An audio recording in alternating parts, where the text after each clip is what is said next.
Good afternoon. Well, it's cold today, but the sun's out, there's no breeze, and we had a little dust up of snow today, and if you looked away, it disappeared that quickly. And if you travel just a couple of miles from where I am near the mountains, there was no snow at all. It was already gone. What passes for the news is always surprising. For example, we have a report today that there was another search at Biden's house, and guess what? No documents were found. Isn't that kind of strange to have a report that there was another search and no documents were found? Well, let's turn to some real negative news. Down in Florida, DeSantis, I guess he's hoping to stay in the news by coming up with crackerjack discriminating policies that will catch those who would support the ever worse Trump's policies. So here we have it. What is on the table? Well, one of them is he's against advanced placement academic studies involving Black history. I can't imagine a more dynamic issue with great and terrible tales and outcomes to study. And in a way, it feels like when I was younger, we were being introduced to the notion of affirmative action for all the things that have been done wrong. How do you try to set it so that people are on a level playing field? And we haven't done that, but there have been efforts to do it. So is instructing the nation what happened, particularly when one is young, isn't that helpful? And so, many people, we knew about Garvey as a kid, we knew about Malcolm X, we saw some of these things on the news and so forth. But other people who've come since don't have the context of what we're dealing with now. And so how is it that an officer can shoot a man who's in cuffs and kill him? How do you put that in context? Where does that come from? And the answer is, a history of discrimination that goes back to slavery and has existed not just based on slavery, but other considerations. Differences apparently bother people to such distraction that they spend their energy hating and hurting others. It's hard to understand. But so DeSantis would rather have people be ignorant.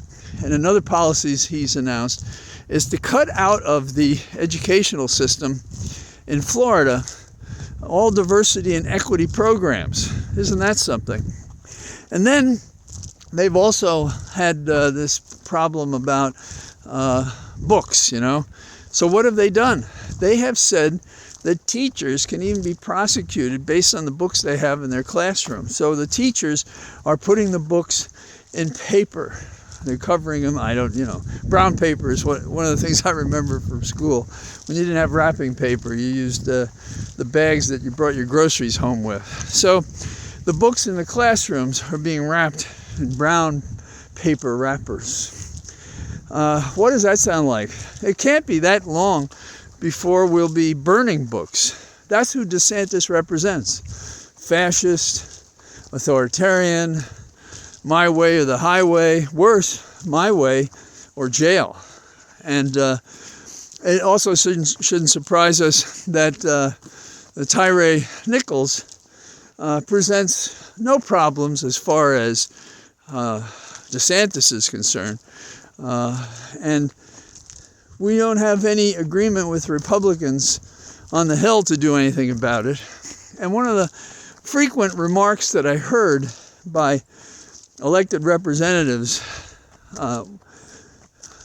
who were good on the issue was, we cannot let this young man die in vain. Well, he's died in vain.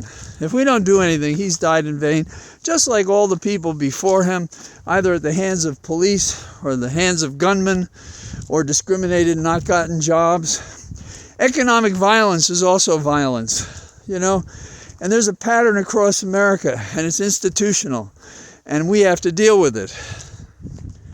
Otherwise, all that we say, our original promise, is nothing but a lie. No man is above the law, lie. All men are equal before the law, lie. And if we can't fulfill that promise, then we failed as a nation. And we're that much closer to losing our democracy, which talks about us individually as a community depending on each other and helping each other. And I have a special problem in Virginia for the ladies. Hold on to your hats. There's a woman in a custody battle with her husband who walked away and abandoned her. Now he's changed his mind.